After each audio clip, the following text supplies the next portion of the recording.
I'm Miss Brand from the Smithtown Library, and today I'm going to be teaching you how to make an upcycled glass jar planter just in time for Earth Day. So what you're going to need is a jar.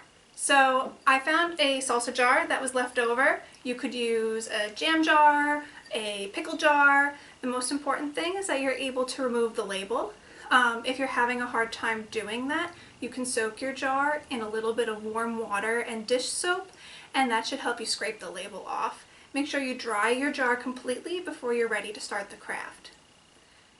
The next thing you're going to need is a little bit of school glue and a little bit of water. If you have Mod Podge at home, you can use Mod Podge for this project.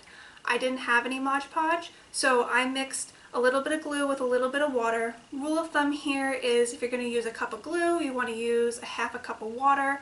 I didn't need a full cup of glue for my project, so you can size that according to your project. Of course, you're going to need a paintbrush to apply your Mod Podge or glue solution. And you're going to need some tissue paper. So I have some warm colors here. I've chosen 3 colors. You can choose as many colors as you like.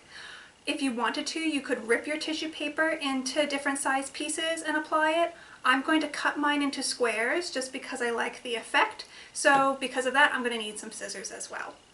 So let's get started. Okay, so the first thing you're going to do is you're going to take your paintbrush and you're going to dip it into your glue solution. And you don't need a lot of glue. And you're just going to do a thin layer of glue all over your glass. So I'm going to do that right now. And it doesn't have to look perfect. The school glue dries clear, so you don't have to worry about getting it in the wrong spot. The most important part is that you just give it a nice thin layer, and that's going to help our tissue paper stick to your jar. So if you want to go all the way up to the top right before the rim of the jar, you can do that.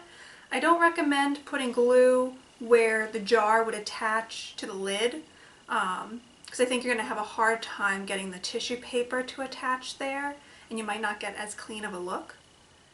But if you want to, it's your jar. So I've got a nice thin layer of glue in my jar. So what I'm going to do next is I'm going to take a piece of tissue paper and I'm just going to put it wherever I want on my jar. The nice part about this is that the more random your design looks, I think the better.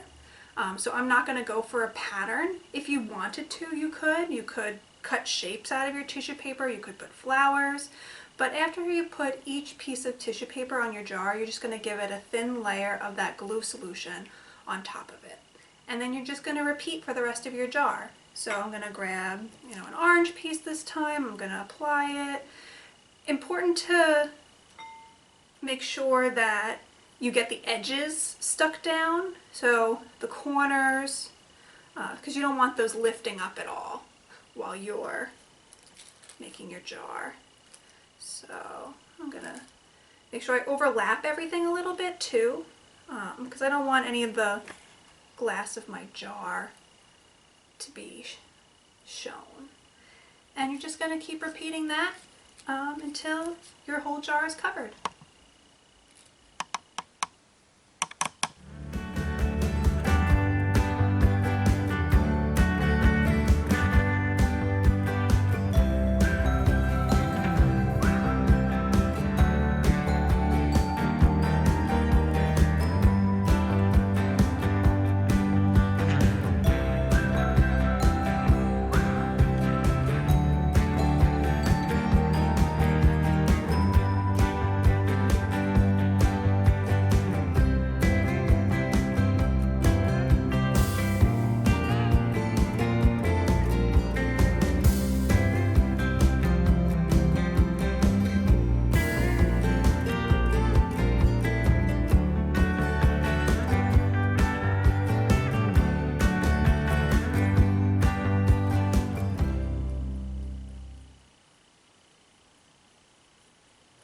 So when you're done putting all of your tissue paper squares on your jar, you're just going to look at it and make sure that all of your edges are glued down. So I'm just looking through to make sure, like, especially anything along the bottom might come up because it's a little curved.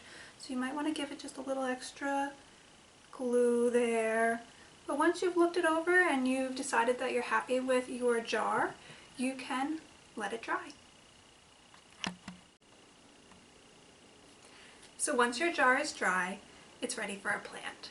And I went outside and I gathered some rocks from my garden. I put them at the bottom of my jar, and then I layered a little bit of dirt on top so that when I water the plant, the water has some place to drain. I happen to have 2 plants at home that were ready for a new home, but if you don't, you could also use some flower seeds and plant them in your jar and see what happens. If you don't have seeds at home, you could also use the same technique to make a cute glass vase, or you could even put a little tea light in your jar and turn it into a tea light holder. Thank you so much for joining me today.